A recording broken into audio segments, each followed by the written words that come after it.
Hey, I'm joined today with by Luna Stratton, an Hello. engineer. There you go. Hey, Luna, say hi to everybody. Hey everyone, how you doing? And I am, of course, the I almost call myself the farm engineer. That's my other alter ego. I'm Menor speaking, apparently, if I can remember. Here's my logo. Is the Yep. man uplifting the pigs into equality, into becoming men. Yeah, hint, Is hint. that an Animal Farm reference? It's not an Animal Farm reference directly, but I would endorse the connection. I would endorse the connection. If the shoe fits, right? Yes, absolutely, absolutely. It was funny actually. That's a Dolly AI generated little image there. So if you're ever putting stuff in the Dolly, that's DALL and then -E, Dolly. Yeah. It's like 10 cents for every generation it does, every prompt it does, and it gives you 3 images to work with. So I found that the stained glass, if you say, da da da da da in the style of stained glass, that tends to look pretty good most of the time. Modern art can be okay. Everything's real iffy. Oil painting is also a pretty decent style. Isn't your avatar? Your avatar is AI generated. Tell me about that. It's a nice one. Yeah, I just looked online, free AI generator. It's like AI hot pot or something. Oh wow, And that's so because it looks good. yeah, I'm real impressed by it. Should use that if it's free, especially. Why not? I mean, I Yep. also followed Shadiversity, and he uses Stable Diffusion, which runs locally on your machine, which Mm-hmm. I always like because then they can't stunt it, modify it, change it, and you can get your results that you want over and over again. Yeah. Yeah. Also, I'm a bit of a control freak and a technophile, but speaking of technophile, you are a lady engineer. And if I were to pull up the statistics on percent of women who are engineers, I am by no means doing this right now, of course, while you talk about it. Tell me about that. I mean, how did you choose engineering in the first place? It's not a normal thing for ladies to go for. And you were before the whole STEM push, right? Or were you during it? I wasn't even really paying attention to it. Like that didn't even cross my mind.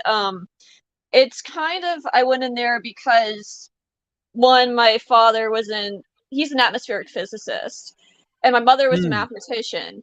So it's kind of in my blood. Like most of my siblings are also in STEM fields. So it's the oddballs that are not. I think there's only like one or two of them of the Oh, nine. nice. How Yeah.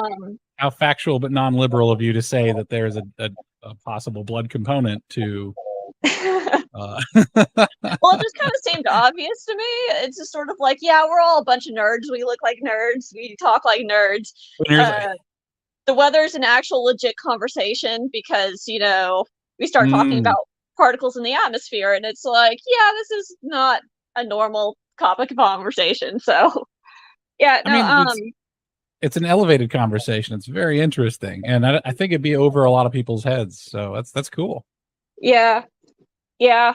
I feel like my coming of age was sort of when I came home from college one day and we were sitting around the table and my dad was talking physics with my brother and I actually understood what they were saying. There you go.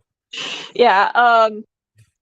Anyway, so the reason I went into chemical engineering is Hmm. because when I actually didn't know we were supposed to pick majors when we went to college. That just like completely blew past me. So freshman year they're like pick a major and I'm like how about chemistry because I liked chemistry in high school a lot. Brave girl.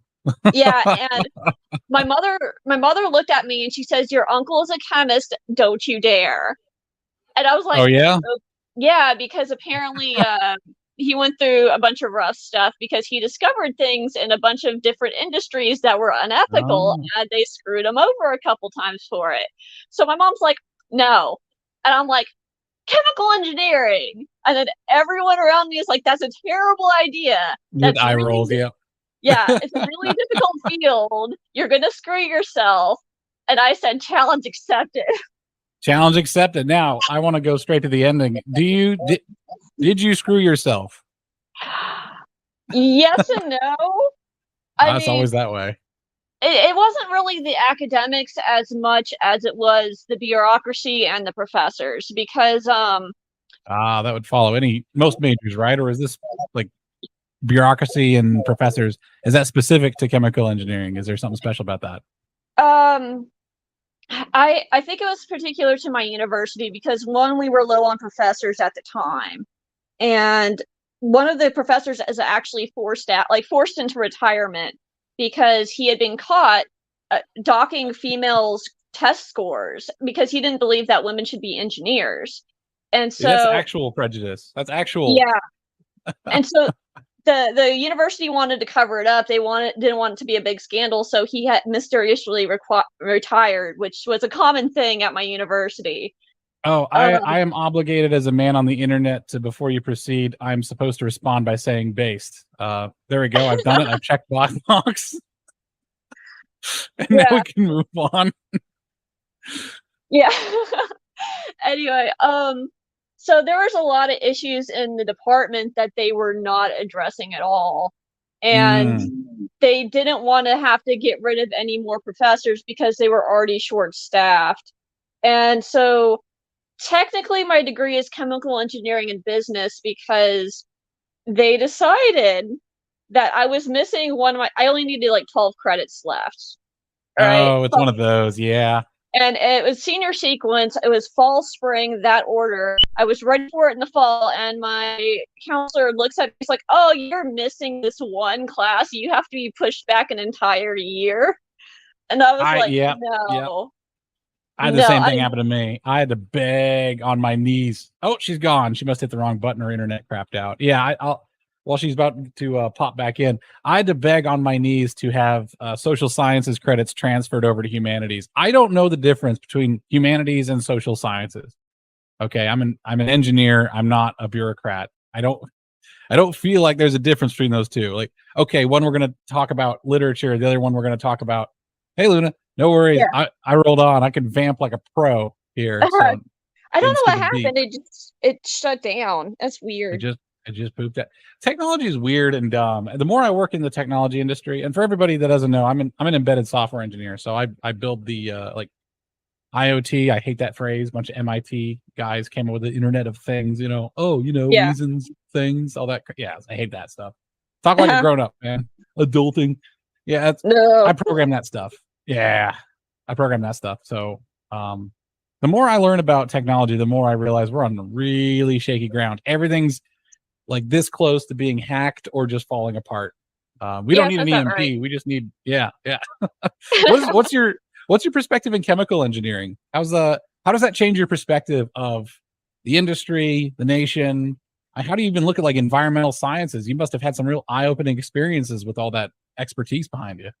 Yeah, it's real interesting because, like, of course, a lot of chemistry background, and so things like when the pandemic happened, I was like, oh, I know about how this is going to go down. Depending on this, it's going to go this way. Or, like, for example, with the pandemic, when I started hearing there's only a 3% death rate, I'm like, this is a nothing burger. It's going to be like this is the part of this channel gets demonetized or destroyed in the womb, and I'm here for it because screw it. Let's talk about it. Like, sorry it was ridiculous. It was a bit.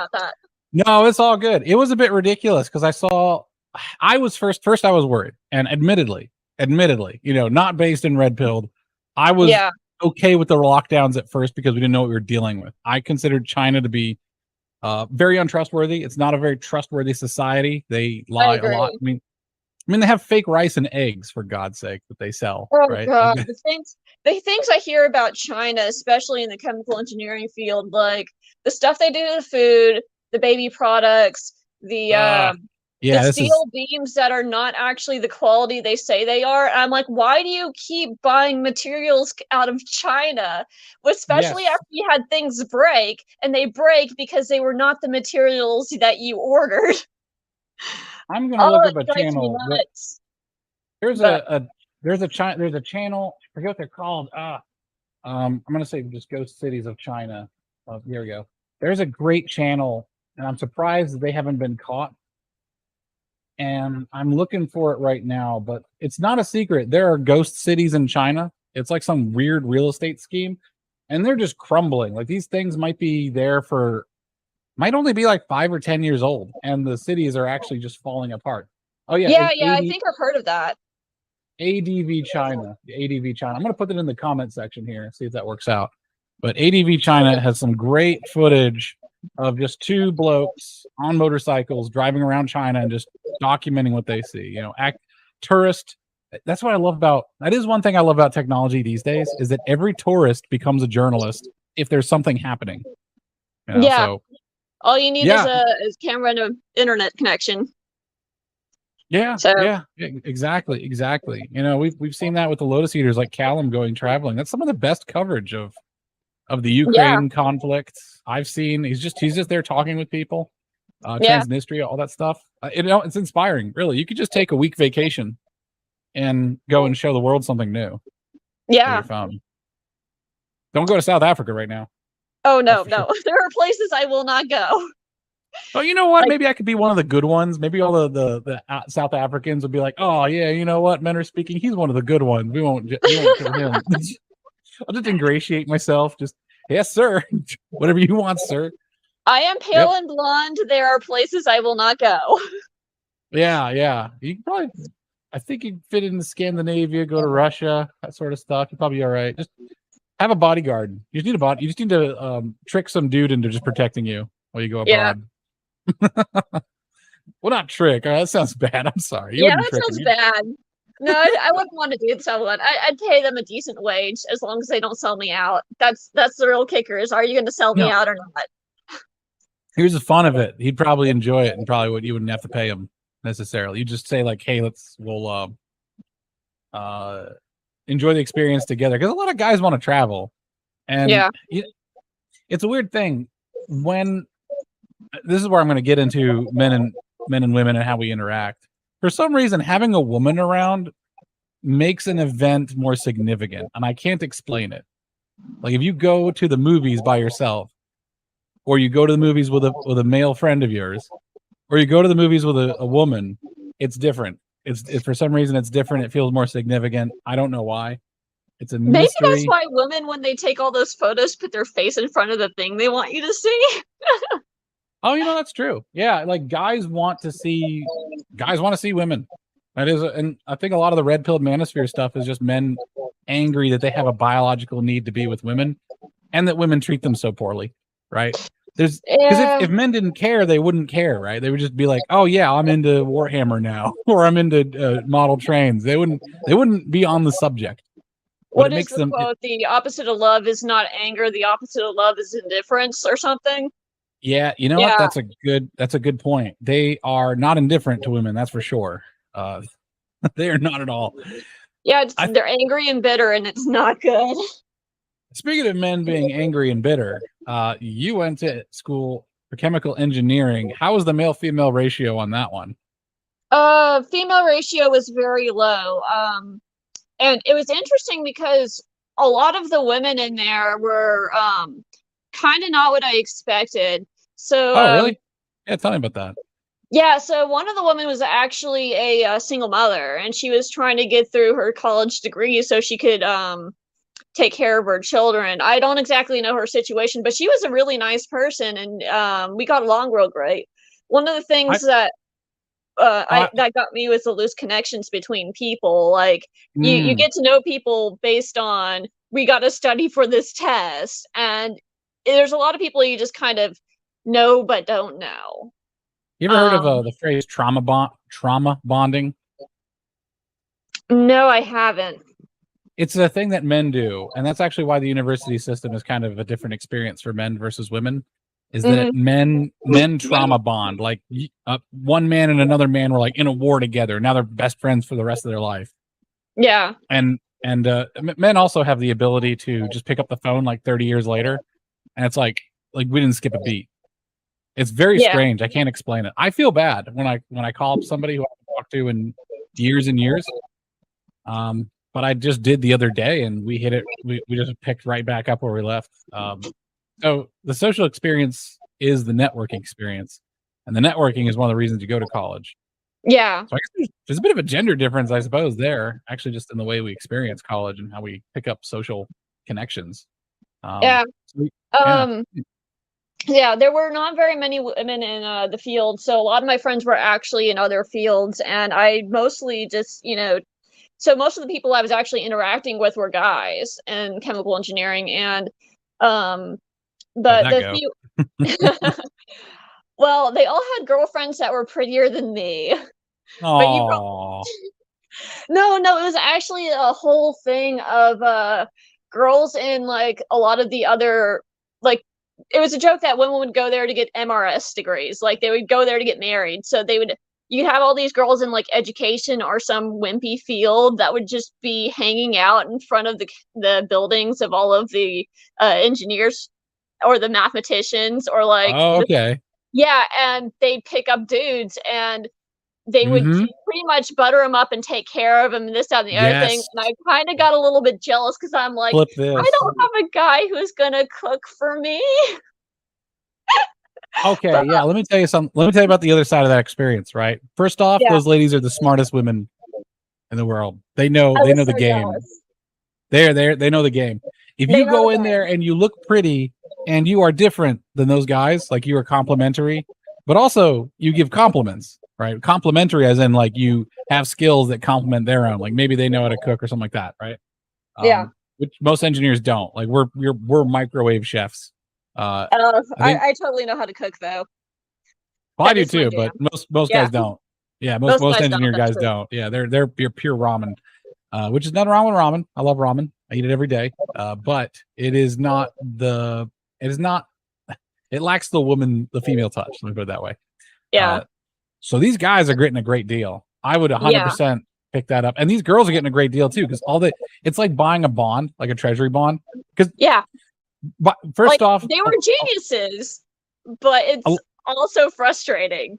I know. Well, I'm gonna extol the virtues of not virtues, but the savvy of these ladies. Is that Yes. by the way, for anyone who watches this, women are economic creatures by their nature. So if you get mad that you're being sized up for your value, well then just suck it up. That's what you're supposed to do, guys. Okay, like suck it up and deal with. Like you guys will extol about Odysseus and Perseus and the great heroes and Alexander the Great, all that stuff, and then it's like, oh, but women expect things of me. That's unfair. I was like, yeah, it is. It's called being a man. We don't use the If word fair. It's not in our if you vernacular. were not looking like you're going anywhere, why would we want to bother with you? Like, and that seems harsh. I'm Yeah, sorry, but that's what I want. I want that cold truth. Men need to hear this. Like, women are there to exploit you because they have interests for two, to use well, the no, I pregnancy don't think of phrase. it as exploitation. I think of it as sort of a Well, the men do. symbiotic The men do. relationship. But Yeah, um, the men see it as exploitation because they're like, oh, I used to just throw my underwear on the floor and I'd, do the dishes whenever I wanted to and watch TV all night. And now I got this lady who's expecting me to change. So it's to them, it's like a lose lose. But like honestly, that you got to grow up and transcend that and yeah, become and a I'm like, man. why would you want to live like that? Like, why would you want to live like a child for all the rest of your life? Yeah, with the cinder blocks and the some 2x4s that can hold the TV up and you sleep on a mattress on the floor. There's something Yeah, romantic about that life for guys, but yeah, it's not conducive to growth. And as a yeah, man, man and women come together and they cultivate. Right? That's what they do. yeah, And you're not ready for cultivation when you're in that state. You're an economic unit. Think of it this way, guys. She is saving you from just being some economic unit and consumer. She's trying to elevate your purpose to creating a family, which is the gateway to creating a community, which is the gateway to creating a nation and then an empire. Right. So if you want this greatness, even if you don't have a woman, you're going to need to measure up to women's standards because women are trying to elevate you to something useful. They're a kick in the butt. God saw Adam in the garden. He said this wasn't enough. And then he it's created bad women. for the man to be alone. Yeah, and without female standards, right? Like you've seen what men do when they have no like women around to hold them to a standard. Like either they're just super lazy and playing video games, or the men will become like super big bodybuilders, Yeah, and it's totally out of touch. Oh, go ahead. it's Yeah, it's not healthy. Like either lifestyle. Like I do like a man who has a nice physique, but if you're pumping iron and got this huge bulking muscles, like that's not exactly healthy either.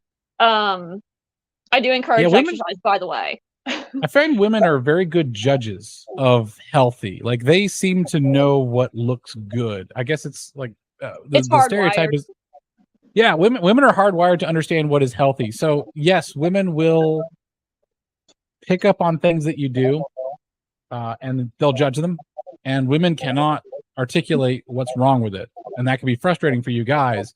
What I would encourage you to do after 10 years of marriage, myself, what I encourage you to do is when she has a problem with what you're doing or who you are or anything for that matter, don't argue with her, but sort of interrogate what she's thinking. And then you're going to have to complete the puzzle because she's on pure instinct. Like you ask a dog why he loves tennis balls. He doesn't know. He just does. That's a lady's instinct at work. So you have to interrogate how to work with that because there's a lot of value to be found in women's instincts. So use it. Women are like bloodhounds for mediocrity. And they'll identify what a part of you is not complete. They'll pick at it. And it's real annoying, but you'll be a better man if you listen, heed, don't take them at their word because they also feel ashamed for telling you this stuff. Women feel quite ashamed for telling you. I always say that hypocrisy is not necessarily a bad thing. Hypocrisy is one person with a deficiency realizing there's a deficiency in you too. So one thing you could do is that you can kind of take them with you on the journey. Mm-hmm. This is, by the way, a tactic for married men and married women. If your partner's getting kind of fat and you want to address it, say that you feel like you're getting a little bit chubbier and you want to do something about it. Now, if you picked a good partner, they will want to join you in it. And what you can say is, hey, could you help me? So that's a tactic that I would use of like, I would say, hey, I'm not going to say my wife's name because I don't know if she wants me to say it, but I'd say, hey, wife, I would say her name in this case. I'm not being a jerk. I don't call my wife. I should start doing that. It'd be hilarious. Hey, wife. I would say, hey, wife, I don't like the way I look. I'm not satisfied with it. I'd like to lose weight, but I could use some moral support. Would you join me in the workouts and a little bit of the diet, right? Because if she's eating like, my wife does not do this, but if she's eating like a deep dish pizza and I'm eating salad, it's going to not work out. You know what I mean? Yeah. So it's going to be hard for me. So you can kind of there's something about the journey together too, sort of we do this together. And if you try to do something by yourself, a lot of times it just hits the wayside at a certain point if you don't have the discipline to keep going with it. But if there's someone with you, it makes the experience a lot easier and that much more fulfilling because you're not alone. No matter what anybody says, just based on the feedback that I get from the great, new sphere of the world of women, they seem to hold men morally responsible for their own actions most of the time. It seems like, why did you let me do this? Sort of thing. Well, no, see, that bothers me because women also need to be responsible for their own actions. But if there is something of a man that can pressure a woman into doing things she wouldn't normally do, especially in a marriage circumstance, because the man is the leader in the relationship. But to some degree, the women also have to have some responsibility, they can push back.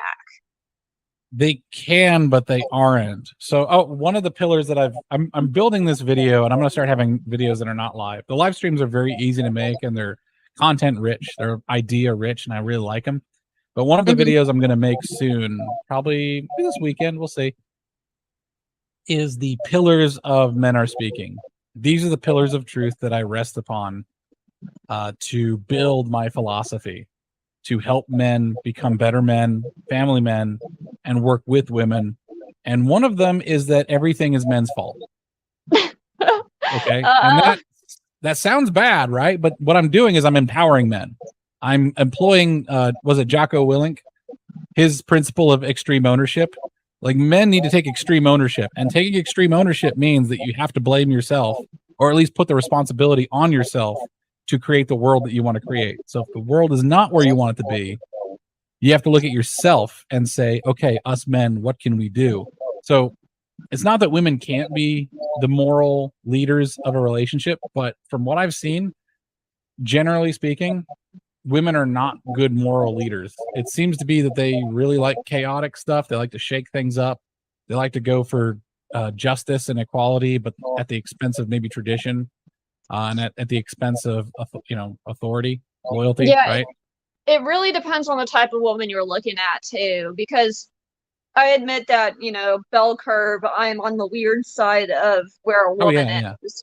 But it's also a reflection of our sort of traditional positions where the woman is taking care of the children, where the men go off and hunt, and it's sort of like who is building the society, and the truth is both, but it's different aspects of the society.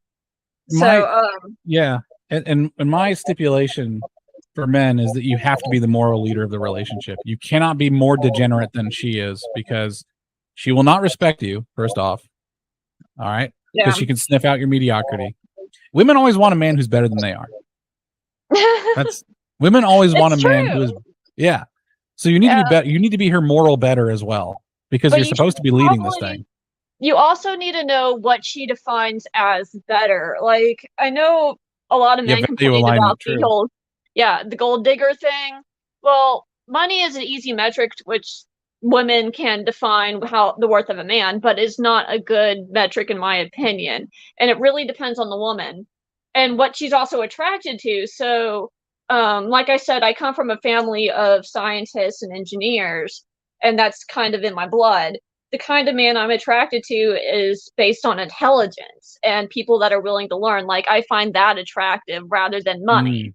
Like, money doesn't bother me because I make a lot of it. Would Like, you be attracted to a man who has more of the, I don't know, call it hard skills of life? Like, let's say he was a carpenter like your father, like enjoyed carpentry, but he was like a master carpenter. Like he understood the difference between carpentry with acacia wood versus olive wood. He would make decorations. You'd make full gazebos. He'd build timber framed houses. Would or does he have to be more of the intellectual type of intelligence? um, I would prefer the more intellectual type of intelligence than Nothing wrong the with the hard. preference. Women are entitled. Yeah, By the way, men out there, women are entitled to their preferences. That's actually one of the things that they do very well with. Um, yeah. if you Um, are not aligning her preferences, you are just not a good enough salesman to sell yourself. Sorry, well, the thing is I say that as someone who actually knows a lot about that sort of stuff. Like I said, it was my dad's hobby and it was my grandfather's hobby too. So I know a lot about that, but it is like I've done a lot of hard labor because I've worked on houses, I've sanded walls, stripped wallpaper. It's not a life I want to lead, and I appreciate the men who can do that. And there's a type of man that does that, and that is not the type of man for me.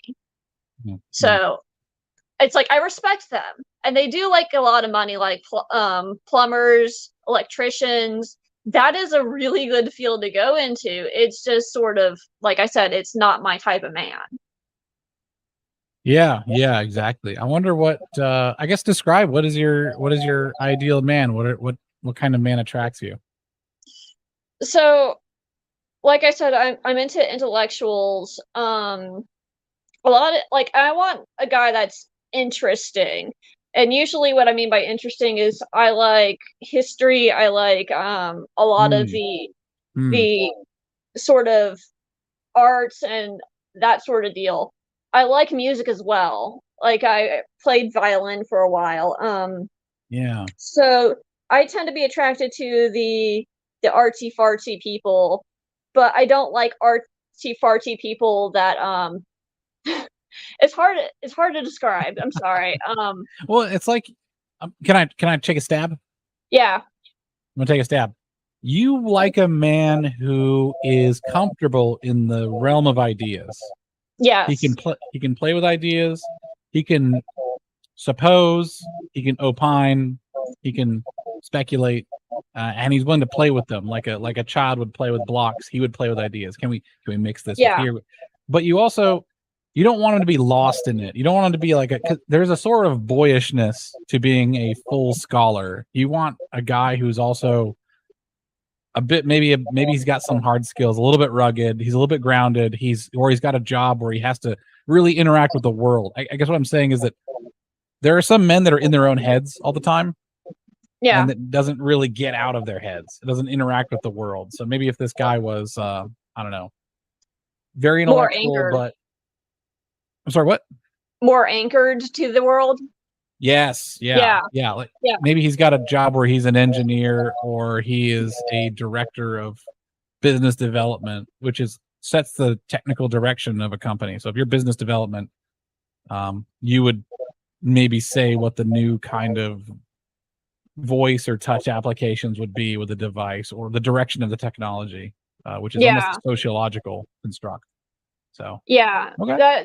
That seems more my avenue. And it's interesting because my sisters gave me a bit of wisdom because, like I said, they're all engineers and such as well. And and their wisdom was, if you get married to somebody, make sure he's not in your field. Yes, it gets very boring, and you don't want to.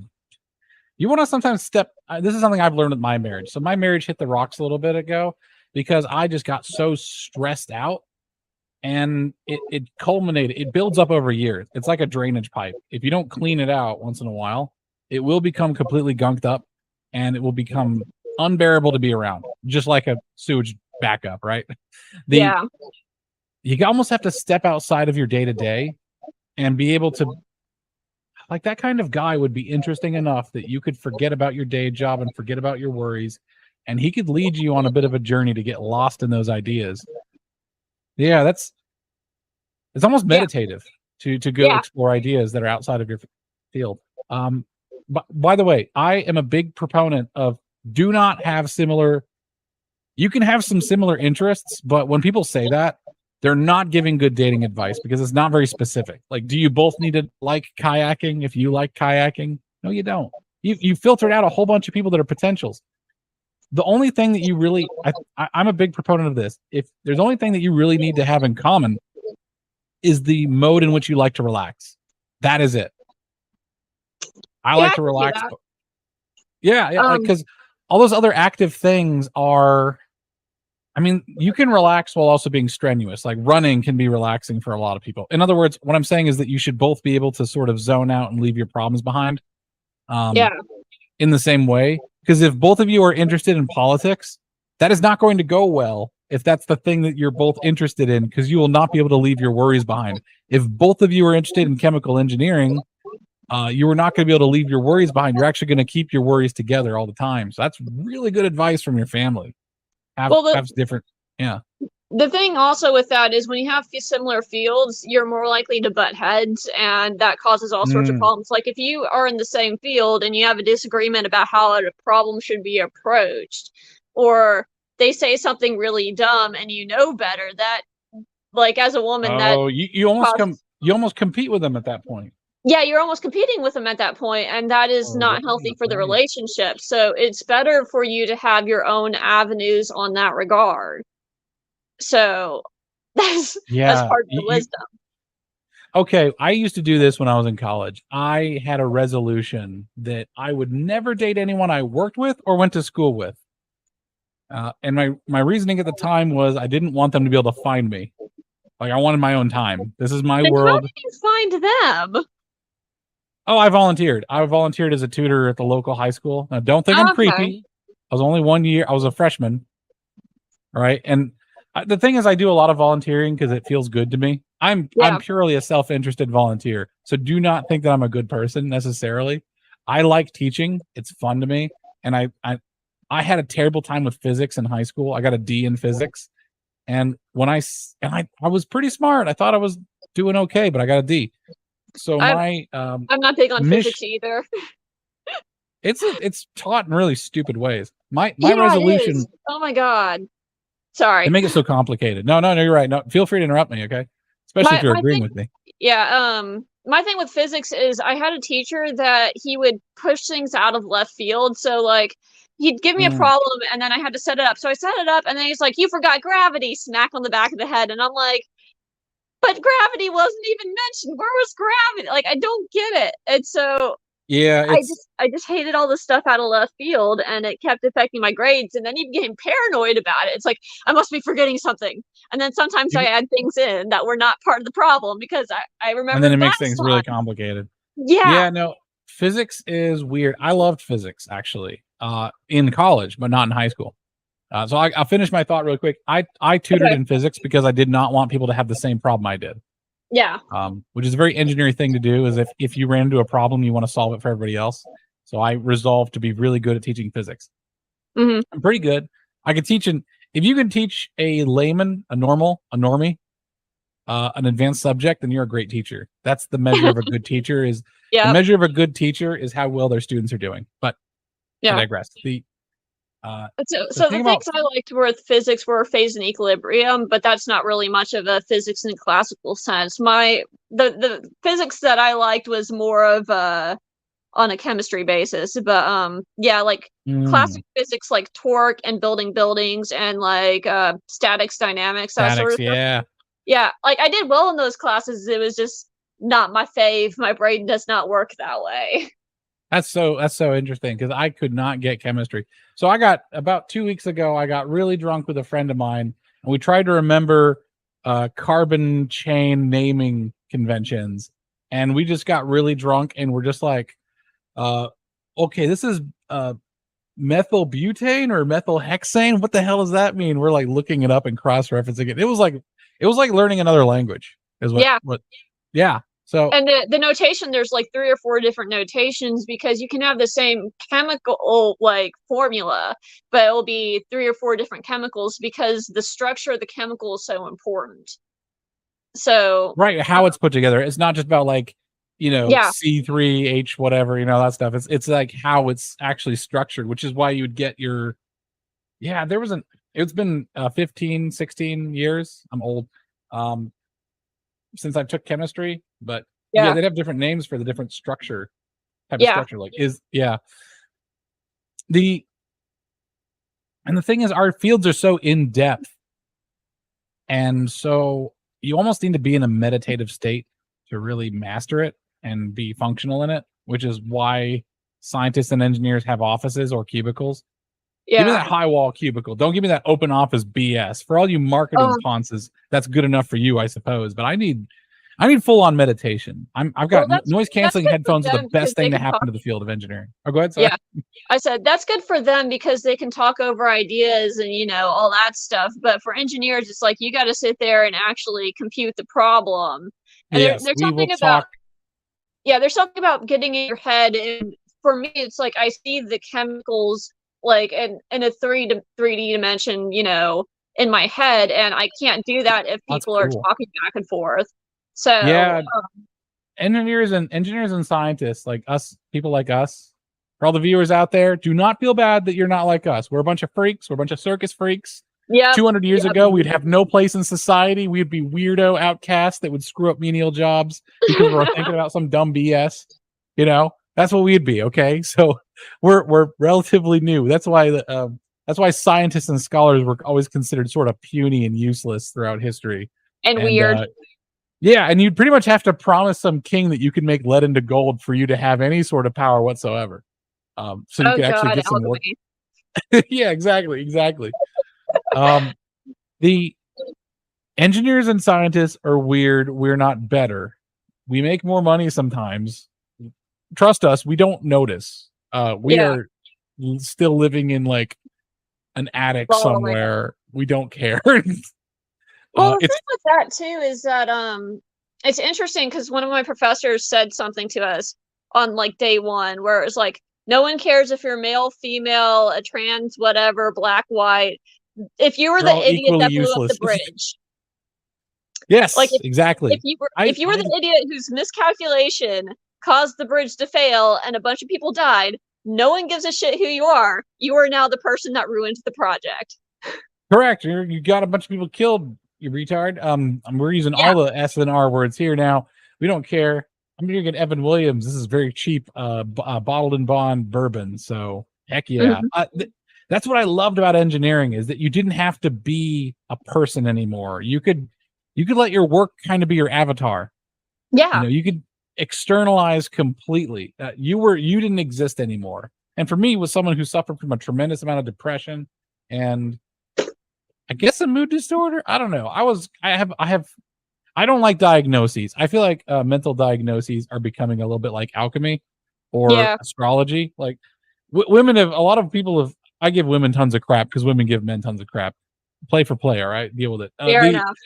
a lot of women have turned mental disorders into their astrology chart. It's like, oh, I'm a this, that, and this. Oh, I've got OCD. It's like, shut up. Like, oh my gosh. Yeah, I can't stand it. It's like, why? Why can you why do you do that to yourself? Like, it is not a healthy way of being. You need to find some healthy way of being, but they think it makes them special, and it's not good. Like, yeah, it's sort of like the anorexia scare. It's like, because I remember no that limit. There's no limit to how much harm women will do to themselves if it gets them attention. That is put that as a thesis statement. There's some bad truth to that. Yeah, dude, look at what women have done. I made a post earlier on Twitter. It says like some people just should not have ever been liberated.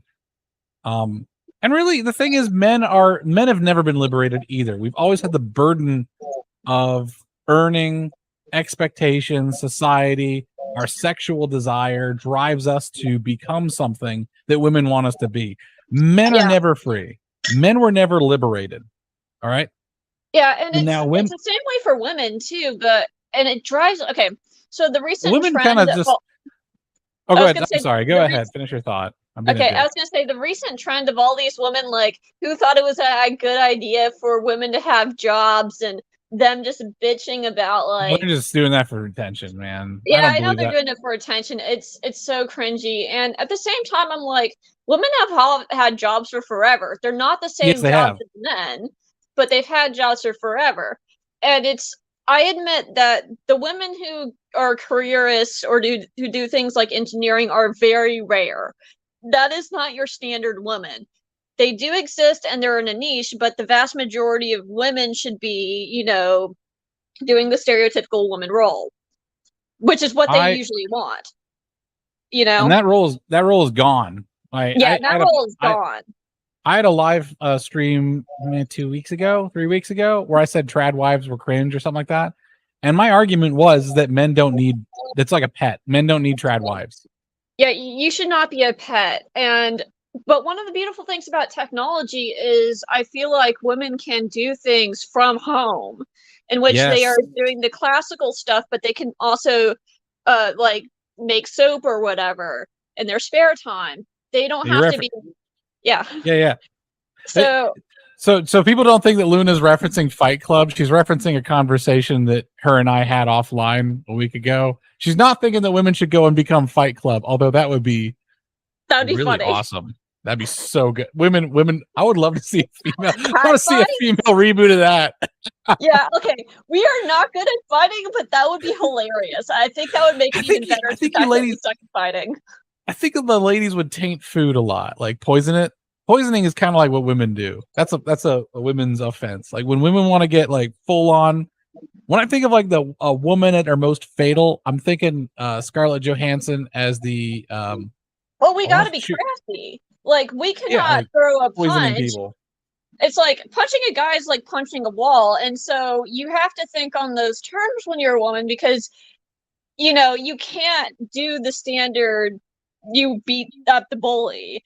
You have to find ways around that because and there's also the social aspect too, because we're a lot more social than the guys are. Like you fight another guy, then suddenly you're best bros. For women, it's like there's a not getting caught being really awful because otherwise you get exiled from the other women. Exactly. I think that Game of Thrones season 1 through 6, maybe 1 through 4, was a good show for both sexes because the women had a lot to do in there, and women, by the way, did shape history quite a bit. Yeah. Because us men have no ability of the level of political machinations. So all guys who are single have no idea how relieving and how empowering, to use the women's word, empowering it is as a man to ask a woman's opinion on personal relations, because she is like a bloodhound. She is like she can sniff out weakness or duplicitousness. If you can just get rid of if you make her a third party in it, like she's just at the dinner party with you and your coworkers. All right. She's just, you've got your wife or your girlfriend. She's at the sushi restaurant in Waldorf, Maryland. You were stacked with cash. She's having a good time, but you've given her assignment, sniff out the rat. Oh, she'll Mhm. sniff that out for you. And she's Yeah. going to be right. And she's going to surprise you because the rat might be your best friend. And Well, usually that's where rats like to be. it's interesting because there's a lot of things that drive men crazy about women, but it is the same things that cause us to have that ability. So, for Yes, you got to example, use it, guys. You got to use it, yeah. guys. Women have superpowers. They can see colors you can't see. So Literally. things like men will say things to women, and women will get on to him about don't take that tone with me. And it's not necessarily that the man is wrong; it's how he's Yes. saying it, because that sort of aggression is what the woman is objecting to. No, women And are it's sniffing out the intention. And often you don't know your own intention, guys. If your wife's unhappy with you and she's being irrational, you're using facts and logic to no, screw that. She knows your intention. She knows inside of your soul and your heart how you're and that's speaking. what it is. And And you it's need to search your I think we are speaking past each other, because I think men really are good about seeing what's in front of them, and going forward with the idea and going to the natural conclusion and things like that, right? But yeah. for women, it's the same thing. It's like we're crafty, we're sneaky. We look at the detail to find out if someone's going to stab us in the back or not. And And it's got to be so frustrating for women right now because this is a very rational world and women don't work in a rational wavelength like that. yeah, They work on instinct. So this rational world has got to make women feel like there's a ton of stuff wrong with them because it doesn't feel right, but everyone's telling me to do it. So it's like the social pressure aspect of femininity is now being used against their instinctual aspect. And now women are just being folded in half. It's like I don't know. It's like a social lobotomy. It's got to be maddening for women. and But there's as also, oh, sorry, I was going to say, there's also the aspect of a lot of societal pressure to turn women into men.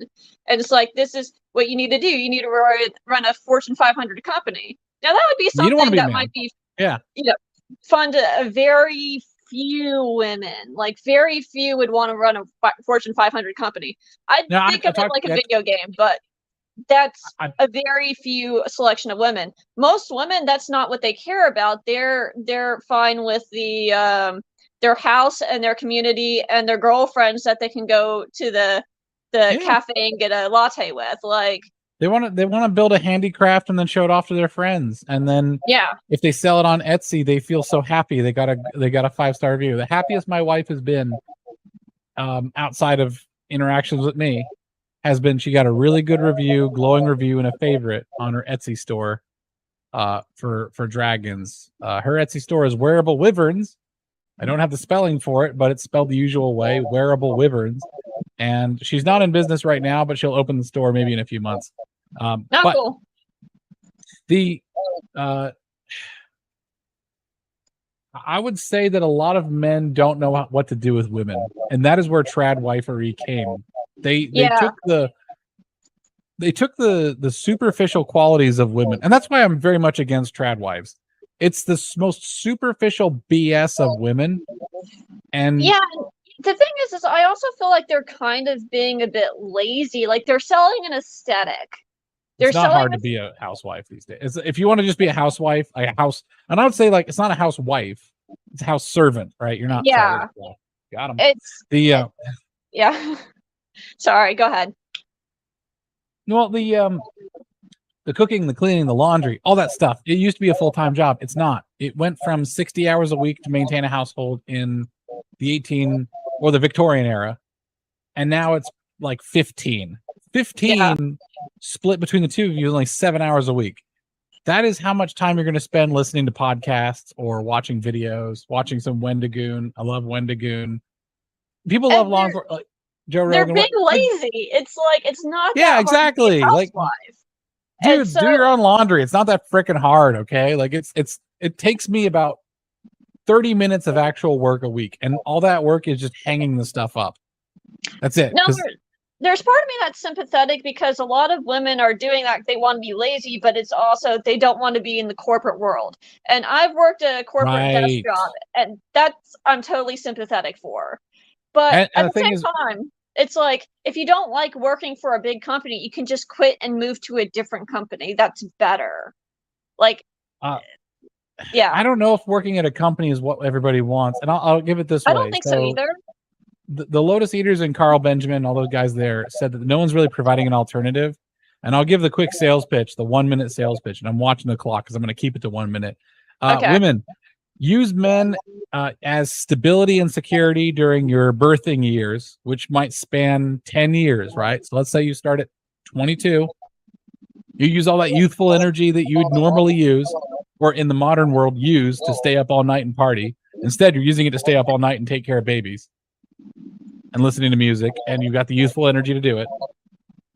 Once those years are done, you start grooming your children to take care of the other children, which is exactly what actual traditional women. All right, traditional women in the 1950s, that's 1 decade. That is not a tradition. That is one glimpse in time, and it was mostly in America. Forget about trad, all that crap, okay? You need to get these children so they take care of each other, which is exactly what my family did. I was able to cook and clean and do my own laundry at the age of 8. It's very easy. If you can log into the internet, you can do laundry. It's not hard, okay? Once you've got that, and that's good for the children too. Sorry. It is good for the, yeah, it's true. You, as a parent, your children should be autonomous as soon as possible. Childhood is nice, but you can also have a responsibility and a childhood, okay? You can play Nintendo after you've put your laundry in. Yeah, I was going to say, it's bad for children to grow up and not be competent adults. Like, part of your job of being a parent exactly. The adulting is that thing, your children should become people that you can one day respect. As soon as possible. As soon as possible, yeah.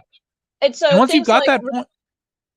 things like routine chores and being able to cook and clean and things of that nature are very important for children, especially when you send them off to college, you know they're going to be fine. Yes, exactly. Like we one of the faults of Western culture is we tend to not canonize, but we make holy childhood. Innocence is important, okay? So don't make the children, don't corrupt the children, but like put them to work, make them into adults in terms of responsibility. They will feel really good about themselves. Like the whole self-esteem thing goes away if they can cook themselves a nice meal, especially if they're good enough with cooking that they can like go onto YouTube. Like imagine they take the social media aspect of YouTube and start making food and then maybe learn how to make their own videos for YouTube of like 11-year-old kid cooking their own like meals that were really good would probably actually get a lot of attention because it's like 11-year-old deciding that he wants to make a homemade chicken pot pie from scratch. Yeah. People would watch that. It's adorable as hell. Get a good video editor and you've got a channel. Gordon Ramsay would probably watch it. Definitely Uncle Roger would watch the hell out of that. Like, so anyways, but once you've got your children responsible and able to take care of themselves, which ups their responsibility, gets them prepared for adulthood, they're going to have to do it someday anyway. Well, then as a mom, you can start to have hobbies, and hobbies evolve into passions, and passions evolve into business, and you have the security and stability of your husband to back your business. Now, imagine if there was a man who just did nothing but take care of all of your needs and allow you to have maximum risk, and also took a little bit off the top and gave it to you as investment for your business. You'd be made. You basically have a patron. Yeah. The husband is not your master. He is your servant if you let him be. So the modern woman could be a businesswoman, but you have to pay your dues first and put your children first. But once you've done that, you've inherited the kingdom. Be the Proverbs 31 woman and grow vines, mend clothes, do the industry. Well, you're servants to each other. It's like the woman gives to the man and the man gives to the woman, and that's what a marriage is. It's like you're servants to each other, and people find that's bondage, and it's that sort of giving to each other makes you free. It makes you a team. Men, as from a male, so my job here on this YouTube channel is to provide a male's perspective that is completely unfettered, unfiltered, and uninfluenced by both the feminists and the red pill manosphere. I would do a lot for a woman that brought in income as like this bonus. Like my wife is, let's say my wife imports cashmere from Thailand and she has a loom and she's just making beautiful clothes. And with those beautiful clothes, she brings in income. I mean, men, in your hearts, go down into your living room and imagine your wife is doing this and you're watching her. Would not your heart fill? Would you not be in love with her? She is helping you in the thing that was once your burden. She is providing for the family. She is learning skills. And she's putting it with such love and passion, maybe love and passion that you could not do with your day job because you just had to earn a living and provide stability. And that stability that you had to provide was done with sort of passionless work, labor. And then you get to go home and you see someone transcend you, someone that you deeply love is now transcending beyond where you are and putting passion and earning money. Like us men would kill for a woman like that. We would love that. We would love a woman who's making money because at a certain age and a certain amount of time that you've been married, you no longer are competing. Like that power dynamic goes away and the insecurities go away. So I'm telling you guys, by the time you're 35 or 40, and you see your wife making more money than you are not insecure, especially if you've been trauma bonded and been through the ringer together. You're no longer insecure. You're just happy with it. Like us men would kill for the opportunity to provide the stability, the roof over your head, 3 meals a day, all that basic stuff so that you can follow your passion if it brought in money. It's just that a lot of guys want to have children, want to have, I wouldn't say a legacy. Like just us men are not really complete until we've had a bunch of youth to call our own and to shape in our own sort of mimetic mental image, you know? And I think that's a mark of maturity too, because that's actually something with one of my older sisters. Her husband was proud of her when she started getting really far into her career after she had children and was making more money for him than him. Like he is later got extra stuff and now is making more money than her, but it doesn't matter. It doesn't matter. There's something that's mature about him being content and stable enough that he looks at his wife and if she's making more than him is okay with that. Because I think there's something that is a problem in modern men where they feel unstable, they feel like they want to be needed, and when the woman is doing better than him, it makes him angry. And that bothers me. Yeah, a lot of men are scared. A lot of men act out of fear. They're afraid of marriage because of the repercussions. Me, I went into marriage quite confident. First off, because my wife was. I'm going to disclose a bunch. I'm sorry. I was the first man my wife has ever been with. Right. So she wanted to wait, and she told me that she wanted to wait. And the fact that she told me she wanted to wait meant that I knew that she knew what she wanted in life, and she was willing to tell me and risk our whole relationship to stand for something that was metaphysical, like greater in nature to her. So I respected that, and I stayed with her for like 6 years before we finally got married. So yes, it does happen, ladies. If you just ask, you'd be surprised what us men will do to meet your expectations. The nature of men's jealousy towards their wives kind of goes away once you've trauma bonded, and one of those trauma bonds is actually the birthing of children. I think once he sees that you've been through it, like the Aztecs used to honor women who died in childbirth the same as they would honor warriors who died in battle. I thought that was the Spartans. It might be both. It's probably both. I mean, it's a universal thing. Men have a lot of respect for women who give birth because we watch that and we're freaking horrified. We're it's terrifying. Like our faces the whole time. Like you take a veteran, like a war veteran or something like that. I would love to see a reaction face cam of like a Green Beret war veteran watching his wife give birth. It's probably going to be something like this. Yeah. It is scary for women too. Like that was one thing I was afraid of, especially growing up. They were pushing a lot of the feminist crap when I was in high school, and that was one of the things that used to scare you is don't get pregnant. This is what it's like to be pregnant. Don't you want to go like avoid all of this awful stuff? Look at how bad having children is, and it was terrifying.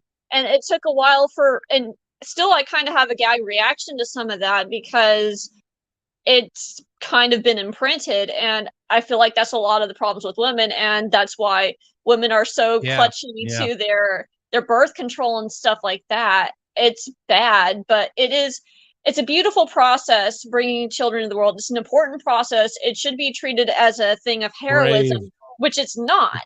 It's not in society, which is bad.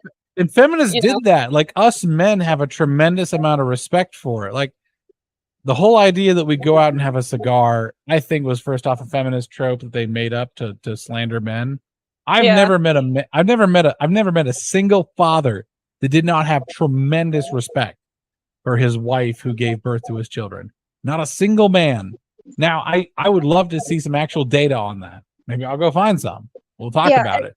But I was gonna say, sorry, I was Yeah. gonna say one of the things that I feel like men and women are speaking past each other is actually that issue. So, like, I know in a lot of the manosphere and the red pill movement, there's a thing of if you don't have the whole egg carton thing, which is understandable. Like, we have an expiration date as women. The longer you go on, the harder it gets. And there's a whole thing of you're useless if you don't have children, or this is your only value is having children. And women take big exception to that, which is understandable because women feel like our values are as people. Like, you are not any less valuable. It's morally repugnant to tell a woman that she's useless. It is morally repugnant to me as a man. Yeah. And I feel like some of that is men feeling like they want to have that married life and they were denied it by women who did not have children. You know, those men are men who blame women are like boys, shiny children. They're children, okay? Men become men when they take the weight of the world on their shoulders and they take no, not the weight of the world. I misspoke. When they take the weight of their own life and their own circumstances on their own shoulders. Doesn't sound so big now, does it? Right, guys? But a lot of guys refuse to do that. They blame someone else. That's a feminine quality. It's beneath you. And I have no respect if you do it. I have no respect for a lot of male creators who are in the red pill manosphere. Like, I'm unapologetic about this. Every husband should be a cult leader. It's called the cult of your family. If your wife is not transfixed on you like a moral, spiritual leader, you fail as a husband. If your wife is seeking spiritual guidance from some other man, you are spiritually cucked. As far as I'm concerned, you have not managed to capture her in the way that you should. Divorces should never be on her mind. She should feel like she's losing the whole world if you walk away, let alone she leave you and betray you. Why if she's going to believe that the stars tell her destiny, why is it that her husband has so little influence? It's because you've failed. That's the fact of it. So I have no sympathy for you red pill manosphere guys who are blaming women. Women are not easy. Women are not difficult to control. Okay, I'm gonna let that sit. They're not difficult to control. If you push them 50%, and then you just give them 50% of like benefit, they will usually just go with you. Like you guys. It depends on the woman, but if it is the woman that loves you and you're going on this journey together, she will follow your lead in a lot of ways. But it is also imperative on the woman that if you're doing something stupid or wrong, that she looks at you and is like, "That's dumb. Don't do that." No, and that's the thing where a lot of guys get control wrong, right? They get control wrong because they think control means their entire will. You have to do like judo. I forget what I think it was Jing Kudo. It was like a kung fu type that would use the opponent's weight and movement against themselves. You have to work with her.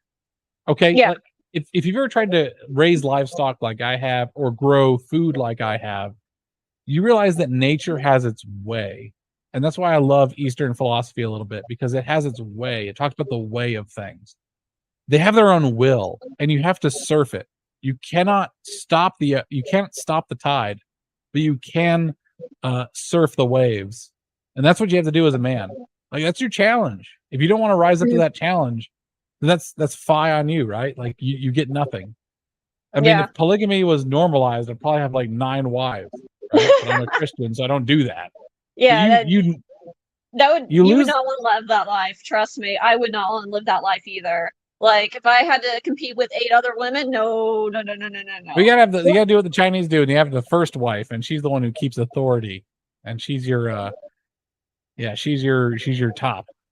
She's your top lady, and and you got to pick the most manipulative woman possible as your top lady. And anyways, I'm not gonna opine about.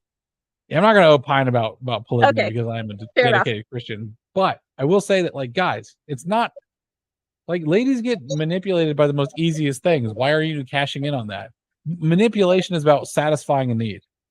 So if there's some advertisement that pulls on her heartstrings, like, why aren't you pulling on her heartstrings? Why don't you talk about how you feel? Like, husbands who are in the honeymoon phase, if you talked about your feelings, you would have her undivided attention. And you don't have to do it in a weak, crappy way. You could say in there, like, I feel like I don't know. Let me give you an example.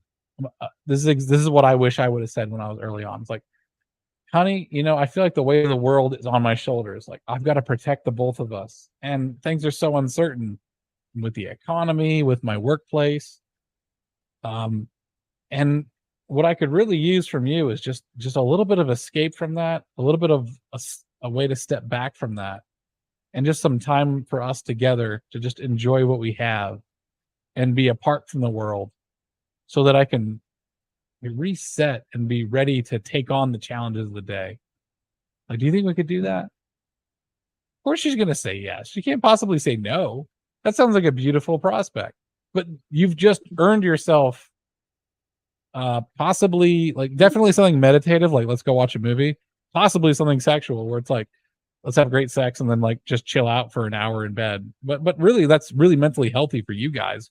And she's going to accommodate you. So one thing that guys need to know about women is women will automatically accommodate the relationship in the beginning. And if you don't reciprocate, so women accommodate and men are expected to reciprocate. That's why divorces happen around 7 years. And that's a long time, right? The 7-year itch is what they call it. Is that if you're not reciprocating what she's giving you after that amount of time, she starts getting frustrated like an animal. I've got a ram who likes to push against the gate because he wants out. Nothing I can do about it. He's just frustrated. It took him a certain amount of months, but over time, people push their boundaries until they feel satisfied. So you better satisfy that by reciprocating. Yeah, and there's something to that too, where it's sort of like the woman wants to be respected in the relationship. So, it's if your man doesn't respect you or he's acting in a way that's unstable, we can pick that up real quick, and to some degree we'll allow it because we might try to justify it to ourselves, like maybe it's an off day. But after a certain amount of time, when we realize this is how it is, we'll have a moment of reflection. It's like, do I want to live my life like that? And if the answer is no, that's the snapping point. It's like, really? I can't do this anymore. So it is like a cliff. Like, it just happens one day. You're like, this isn't good enough. Like, it was working. Yeah. There's usually a trigger. Yeah. There's usually something that it's like, where it's sort of like a, let's say, he does something stupid, and it might be something small where it's like, he's like, he comes in from a hot day of labor out working the fields or something. He sits down and she's probably thinking, oh, he probably would like a cold drink. He looks tired, and he just kind of snaps his head, looks at her, give me a drink now. And she's like, yeah. Like, I was going to do that for you anyway, but it's like, do you love me? Like, why are you talking to me like that? These are the things that come through her mind. And at a certain point, it's sort of like, if that keeps happening, she's going to think, he doesn't love me. What am I to him? I can't do this anymore. And then when it hits that point, it's done. It's over for the most part. Yeah. Like, sometimes you can come back, but for the most part, it's at that point, no more. And sometimes it's small. Sometimes it's small and mundane things, but that's not like it's been building up for a while to get to that point. Yeah. And she's probably at that point lost all respect for you. So there's a concept called contrition, which is very important for healing. That's when you're contrite. I'll look that word up. It's when you're fully honest and heartfelt about something. So this is actually how for all you red-pilled guys who've been divorced, this is what you probably screwed up. You were not contrite. No matter how you slice it, divorce is a massive personal failure. Like, that is down with you had a company and it just went bankrupt. Like, this is life-altering levels of failure. And if you didn't, you got two responses. You can either get mad at your wife, your ex-wife in this case, and be a boy, which is what a lot of guys online do, Don't be like a lot of guys. Don't be a statistic. Do not worry about what the averages are doing. Worry about what you are doing, or you can learn from it. And this is actually how I got my wife back. Right. So she left because I was just super stressful. I couldn't put it away. And I was doing that sort of, I was snapping. She said it was like I was possessed. And to get all metaphysical, in a way, yeah, I was possessed. I was possessed by anxiety. I was possessed by a need to always do more because, I graduated college during the housing crisis. I graduated like 2010, just 2 years after the Dow had been plummeting 600 points a day for like a week or two on end. It was dire.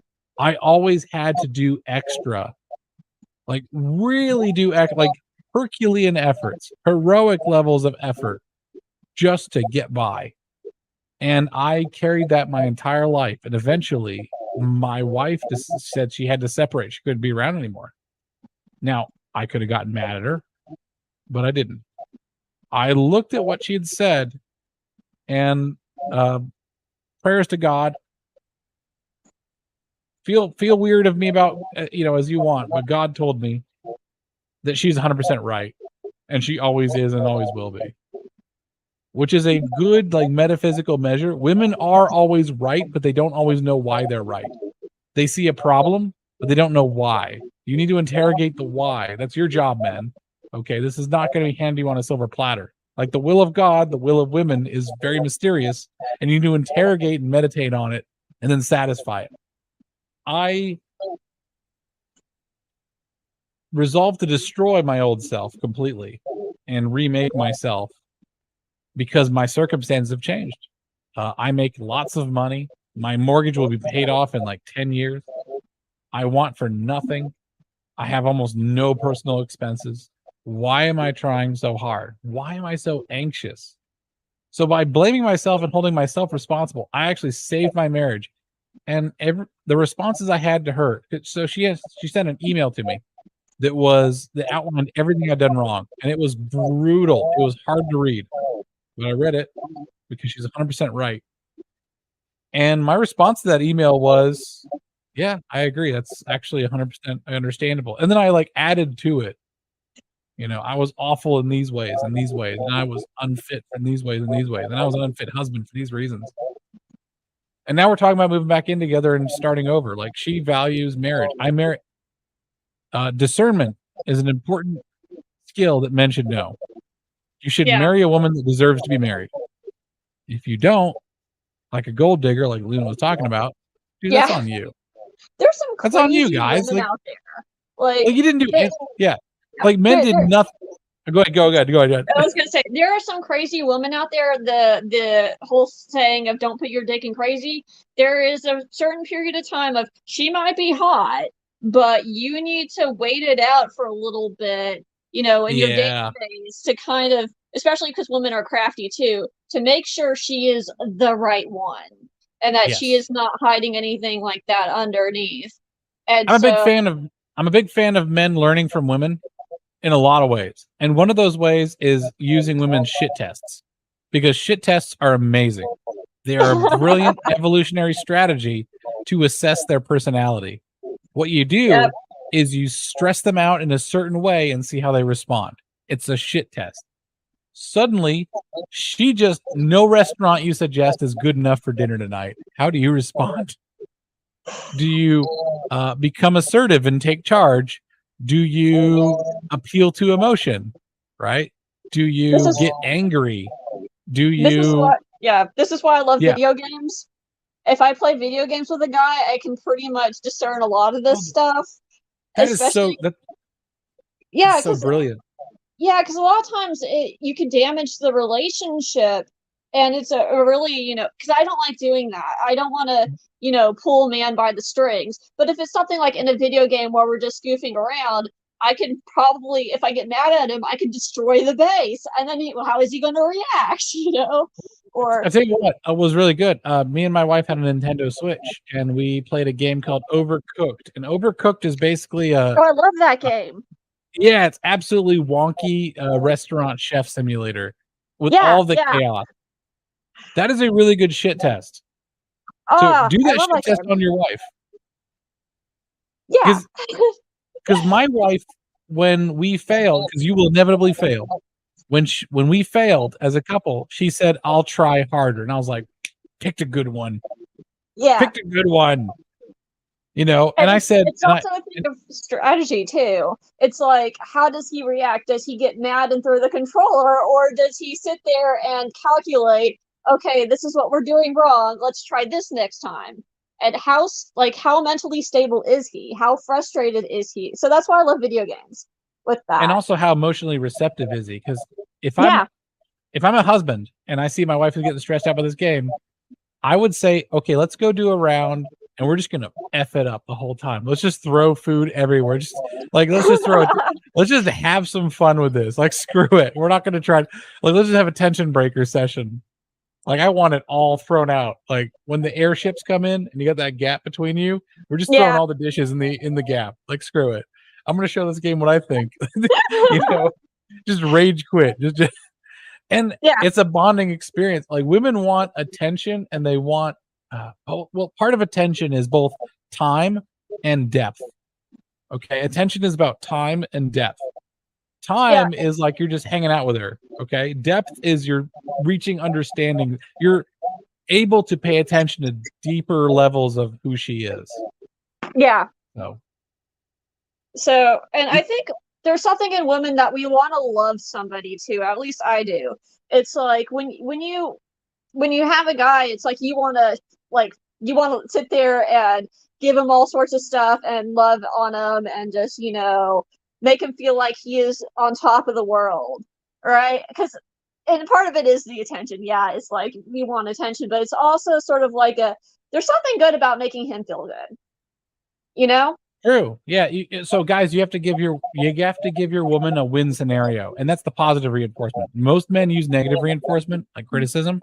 Yeah. You got to give her a path to the goal, a path to the win, and sometimes that means you compliment her cooking when it's terrible, because you got to give her that dopamine. No, you need to be honest with something like that. It's sort of like, okay, there's a joke in my family of whenever my mom cooks something really good, my dad says, "Please keep practicing." Because he wants to keep eating it. But no, I'm a proponent of you need to be honest about some of that stuff. You be nice about it. I'm like, honey, I love you. This is I can't, No, definitely be nice, but you know what? I was not fully clear. All right. And I gotta admit, it's hard to be clear sometimes when you're, I don't know, just speaking off the cuff. No, it's fine. I understand. Go ahead. You can distribute dopamine while still being honest, and that's where salesmanship comes in. Like, if you pay attention to the way politicians and salesmen speak, you can learn how you can avoid lying and avoid misleading, but still get the message across that you want. And okay, let's say my wife made me a potato salad. My wife makes a really good potato salad. Let's say she made me a mediocre one, and it wasn't one I would really look forward to. Because first off, you need to train your wife to be someone that you like. That sounds horrible, but that's actually true. Everyone in your life, everyone in your life, you are trying to train to be someone that you like. Now, if they're willing to reach that bar, that's fine. If you're willing to lower that bar, that's fine. But the thing is, you need to let people know when you're not looking forward to their company. You owe it to your wife to let her know that you're not looking forward to her potato salad. Because if you just let that go for like 30 years or 10 years or 6 months, whatever time span, eventually the truth's going to come out. You are not that smart. You've got to you owe it to her to train her. Now you can train her gently. So you train her gently by saying, "Oh, Morgan, this is a really great start. This is such a first off, I'd say, like, I've never tasted a potato salad like this. I like this." That's not a lie unless it's really bad. Like, if it's really bad, I'll give you a script here in a second. But if it's like mediocre, like, okay, I like this. And I like this because you put a lot of effort into it. And I wonder, and it makes me think, how can these flavors mesh? And the thing is, you need to know a little bit about cooking to give positive feedback. It's not rocket science. You need to know about something before you can give positive feedback regarding that thing. So you might say, it would be really interesting to see how, a little bit more sour flavor would affect the palate of this. It'd be really interesting to see what a little bit more seasoning, like salt, would do for this. and what you start saying is like you give little feedback, little requests. So instead of giving a fail condition, you've now given a quest. The get And we good at like making quests. potato salad quest. Yeah, like Exactly. men like quests, women like quests too. Like that's a thing. Absolutely. So give them quests. I know we've run like 20 minutes over. So if you want to skedaddle out of here, understandable. And I'm looking forward to the next time. This was so much fun. Yeah, it was. This was great. Well, I'm glad you think so. I'm going to end the broadcast here, folks.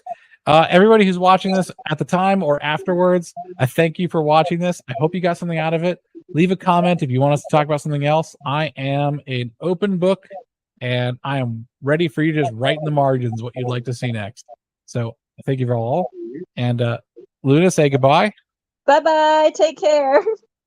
And men are speaking. Thanks for I'll say having me. goodbye. Oh, it was a pleasure. Anytime. Okay. This was fun. All right. All right. Bye-bye. Bye.